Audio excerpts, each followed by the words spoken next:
Learn to be super successful. Subscribe to my channel, Meathead. Rule of law in the United States, Delaware, and states like that.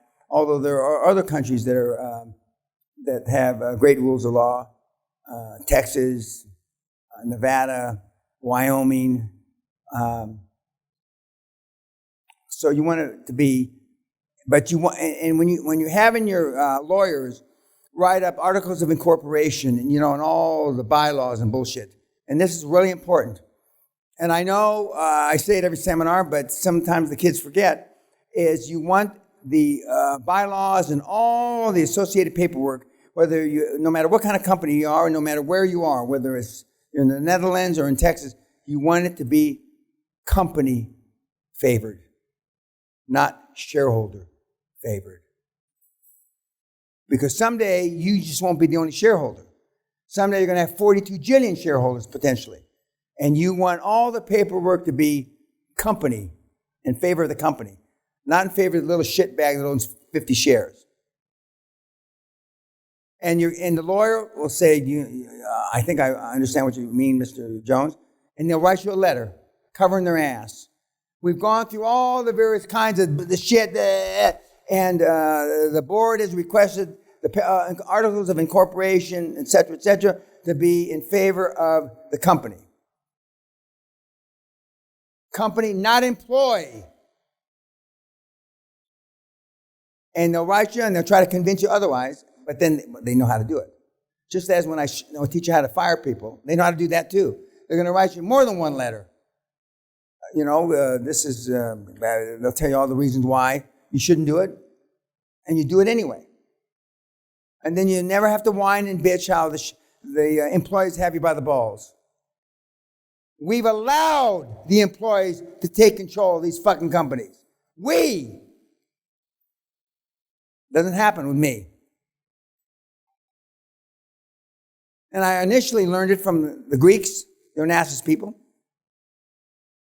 You don't ever hear about this shit about employees trying to take over shit in Greece or with the big vessel companies.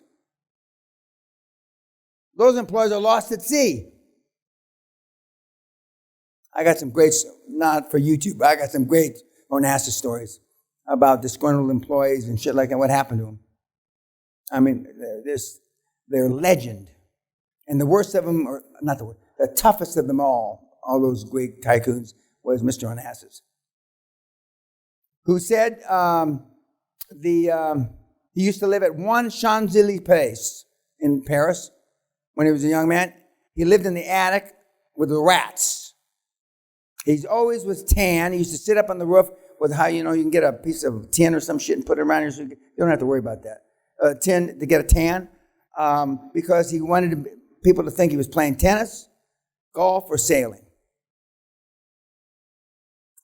Perception is reality. Now, the kids say, I cheapen it by saying fake it until you make it. I don't like that. But anyway, I don't have to fake it anymore because I made it. But the woman that got the king to abdicate from the crown, George VI, here, you can never be too tan or too rich. Too tan, too thin, or too rich. Now, it may not be true, but the legend is why he abdicated. She taught him how to have sex with cocaine up his penis. I can tell none of you've ever done. Well, Jesus, what are you all, fucking tenderfoot virgins? He gave up being the king of, in theory, the king of England for cocaine up his parts. Come on, spaghetti brain. Okay. But your lawyers, your good lawyers will tell you, they may not want to do some of the things you ask, not because they're not legal. It's because they don't want to take shit. For when you go to court and, they incorporated you or they did this or like breakup fees. The Jason Nagy just set, history down in Australia, breakup fee. I'm not sure he's the first breakup fee that that was ever won in court. But he just wrote me proud. And congratulations, Jason. And litigation is a business tool. And if you want to get, that's not the end all, but if you want to get like what these guys are, you better learn how to use litigation. And somebody on your board, you want guys that have been through the fights. You want guys with scar tissue. You don't want guys that are like necessarily like you. Okay, so now you've got a board.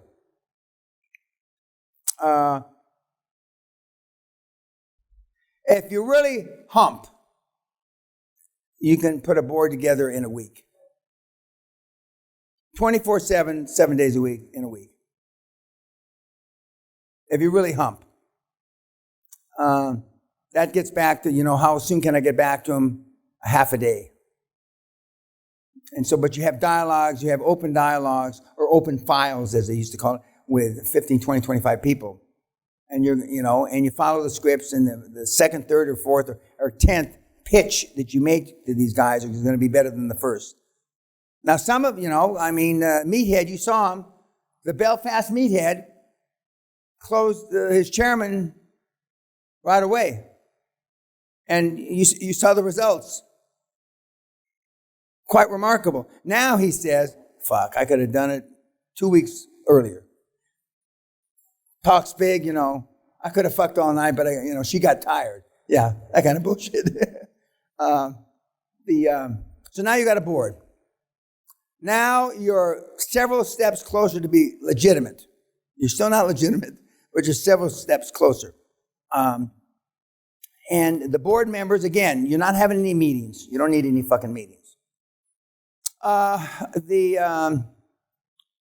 And you may or may not, for some of you, you won't use, for a lot of you, you won't even use your own profile. Because, you don't want to detract from the quality of the other people. Some of you, a couple of you got some shit to say, but you say it. So now you're going to find a accounting firm. Given that your communication skills will have gotten better, they're still not going to be dynamite. Now remember, you joined the Rotary, you joined Improv, you joined the Improv, Rotary, Toastmaster, yeah, Toastmaster. My wife's a member of Toastmaster up here. She's a good speaker. She said, you'd have a field day here, Dad. And when you join these, you don't sit in the back. You volunteer. I told you the two committees to be on the finance committee and the membership committee, but you get up and talk. You don't just go there to listen. Some of you may be able to learn how to speak by listening, but that's rare. And the better the communication skills, the better results you're going to have. Now you're with accountants. You start with the 20th largest or the 30th largest. I would start 50, 100 miles away from where you live. And you have the templates and the right words to say. Remember, all the accounting firms, law firms, etc., have business development budgets. So they all have budgets to be able to not waste, but in their minds, waste on potential business. And it makes it that much easier. Now, while you're practicing with these accounting firms, you're asking your board, as Anelli said, for connections to accounting firms. But you don't go to them first. You go to practice. You stub your toe at the lower levels. And then after you've made, depending on, you're watching yourself on video and the screen, and you're doing pitches at Toastmasters and Improv, then you go to the accounting firms that your board has recommended. Now, if you've got a retired PwC guy on your board, he will know all the big four accountants, senior guys.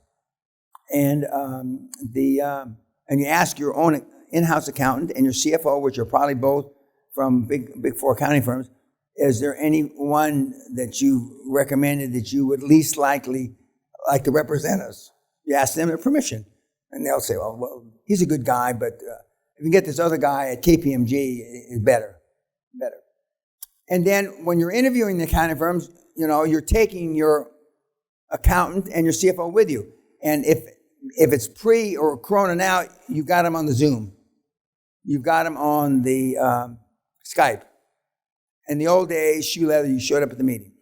And as the Vietnamese gangbanger said, this is pre-corona, the bigger the room that they've got you in is the higher the esteem they hold you in. If they put you in a conference room this big with an open bar at that end and buffet with food at that end, they think, and 5 partners are in the room, they think highly of you. If they put you in a room as big as this platform is, they think poorly, but you still do it for the practice. And in addition, when you're talking to the professional firms, the accountants and lawyers, in addition to you want, World Cup tickets, Olympics are over there now, but you want everything. You want the whole enchilada. Ryder Cup tickets in this country. And when you sit down, if there's only a manager and an assistant, they don't think much of it. You should go through the practice, though. But when you bring your CFO and your in-house accountant, and they've only got a manager there, your in-house accountant and your CFO will talk with disdain to them as, how dare you? I mean, we're wasting our time. You've been with the firm 9 months? So you won't have to get pissed off. They'll get pissed off because they'll consider it an affront because nobody worth a shit came to the meeting.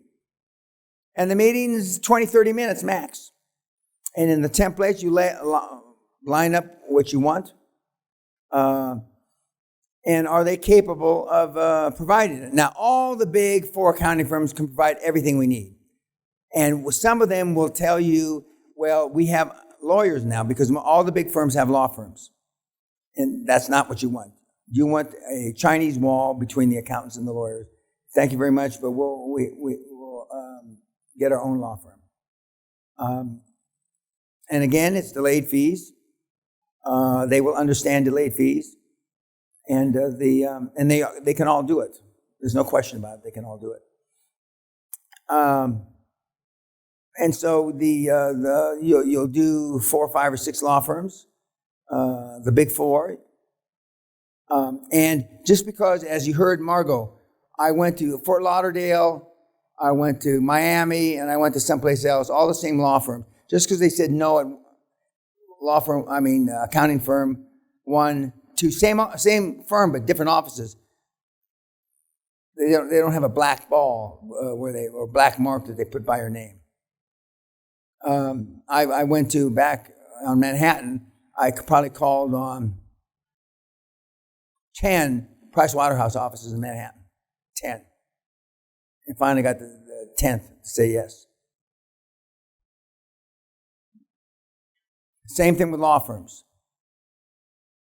Same thing with banks. You can go to ING Bank. I think ING has 15 or 20 branches in Amsterdam. I've probably been to all of them. All of them. Until I found out there was one high net worth office,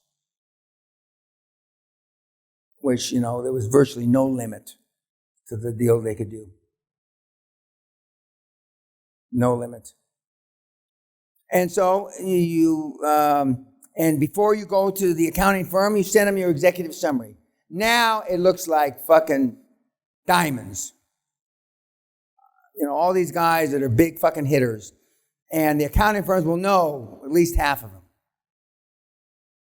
And now you're almost somebody. You're not quite, but you're almost somebody. And they will treat you accordingly. And if they don't treat you accordingly, you did something wrong. You fucked up somehow.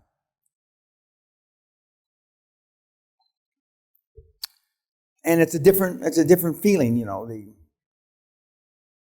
And when the regional partner, when the partner you're there to see, our regional partner is going to be by to poke his head in the office. That's a good sign. He may not stay for the meeting, but they look at you as future billings. That's all they look at you. I see numbers, euro signs, they look at you in a similar manner. Your future billings. And the bigger the consortium you want to build, the more, and they like the deal, they love you. Now, occasionally you'll go to Amsterdam after there was a big fraud in healthcare.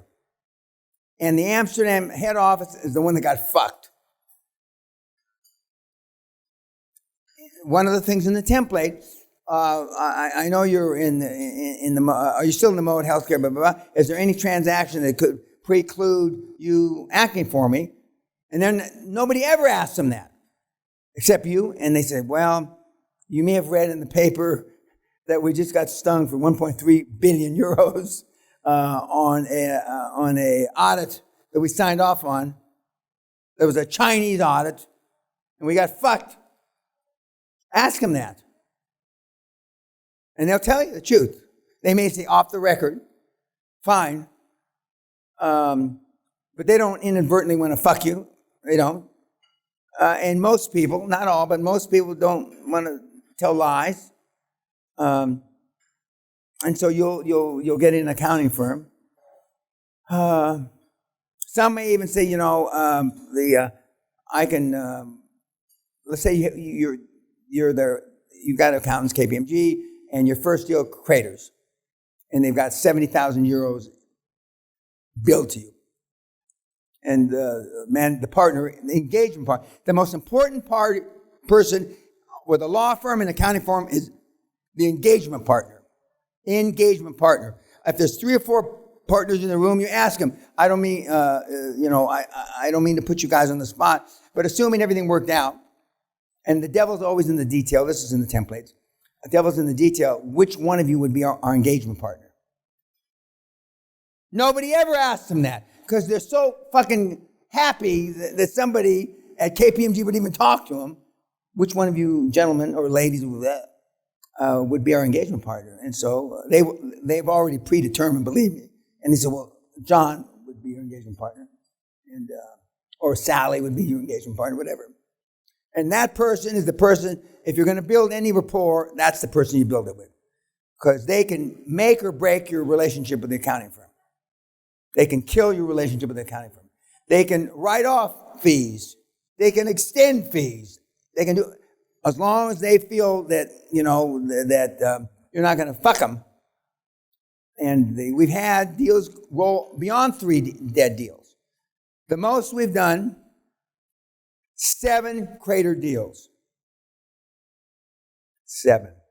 The 8th deal came to fruition. I was the chairman, full disclosure, and I was a selling motherfucker because there was no way other than I was going to write a check for the fees. There was no fucking way. And it was PricewaterhouseCoopers, Ohio. And the 8th deal, like Superman.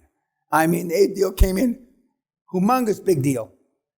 And I personally went and paid $1,900,000. We got a big check blown up like and handed. And that guy who was the managing partner of that office in Ohio, he looked at his partner and says, I told you he'd fucking pay. But he told me privately, Dan, if you hadn't paid that. He then became the chairman of PwC, the whole firm. I laid my career on the line. He says, I didn't believe the kid who's you. I didn't believe him. He looked like a fucking pimp. But I knew if you continued with a deal, crater after crater after crater, that eventually, I said, well, it came pretty close. Pretty close. I'm not happening. 7. So the 8, we have carried 7 deals. But normally after 3, they say, no mas. No mas. Like Roberto Duran did. But, so it's the engagement partner. Now, don't kiss their ass and none of that shit. But they can make things happen. And it's the engagement partner that will find you deals in the firm.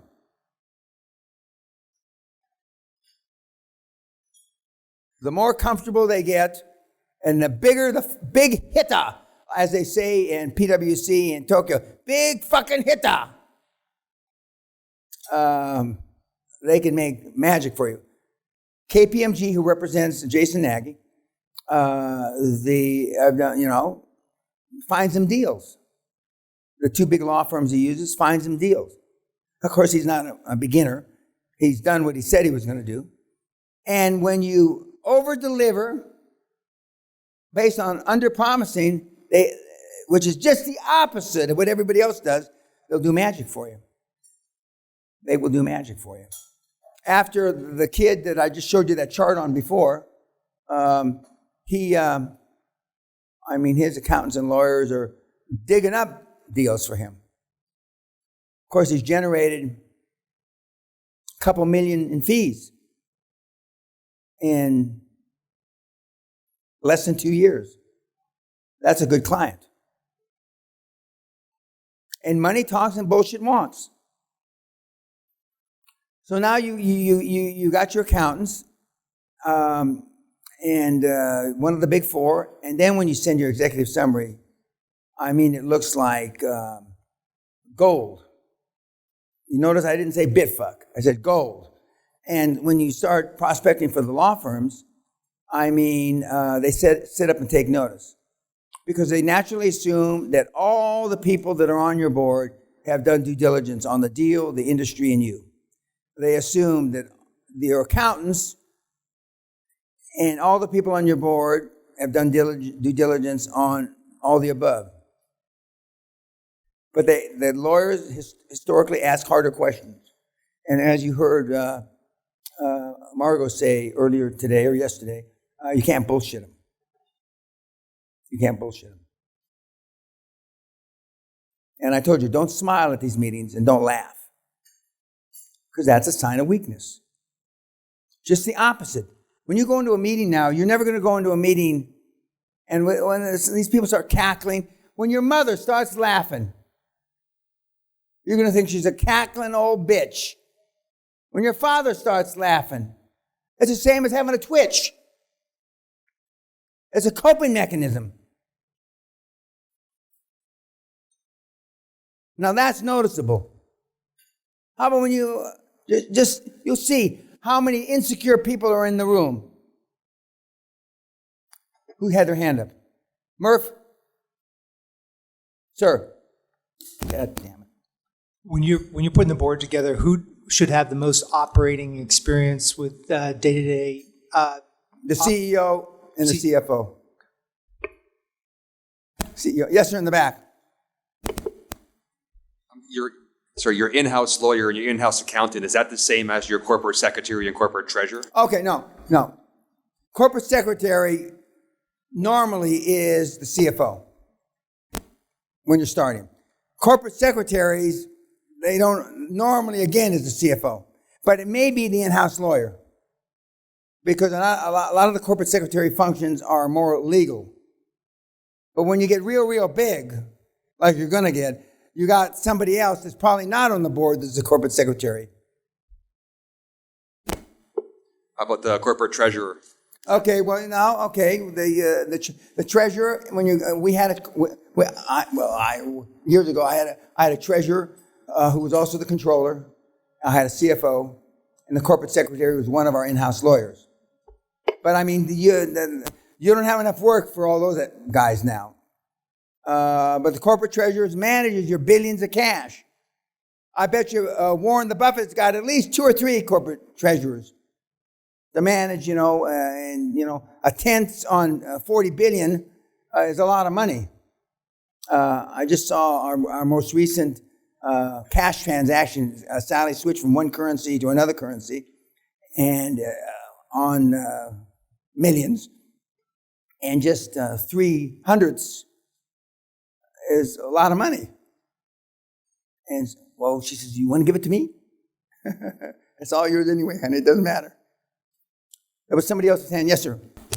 There's a potential chairman that I'm looking at in Canada. Oh, you're looking at him, huh? Is he looking at you? Probably not, huh? Probably not. He's resonated from a board before because he liked like a anti-BLM or Trump tweet. Like how tainted can their past be? So then he said something bad or tweeted something bad about the black movement, Something like that. He laughed. forget about it. Yeah. Now, I'm for him, but I mean, forget about it. You know, yes, it's back in 1973 during the first oil embargo.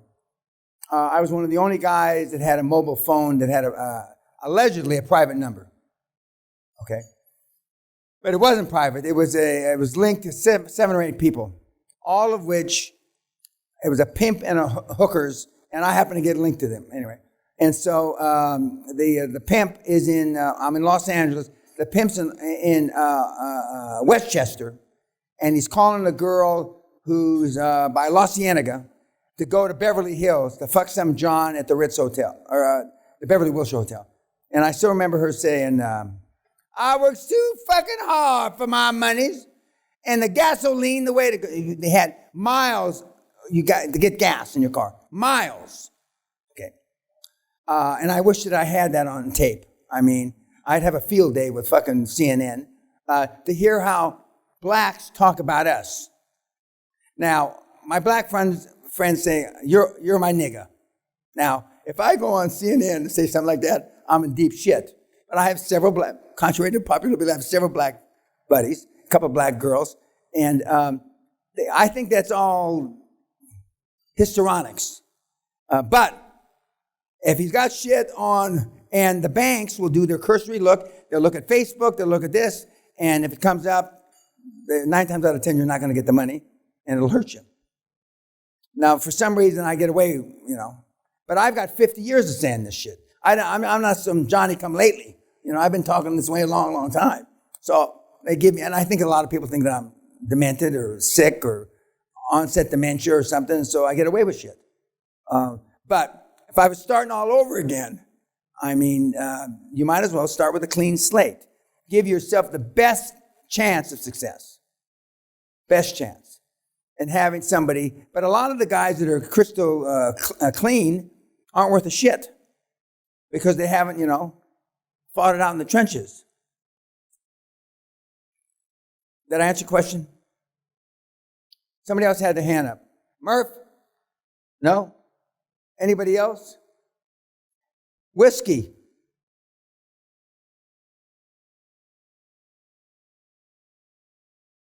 Okay, you going to raise your hand? No? Okay. YouTube, go fuck yourself.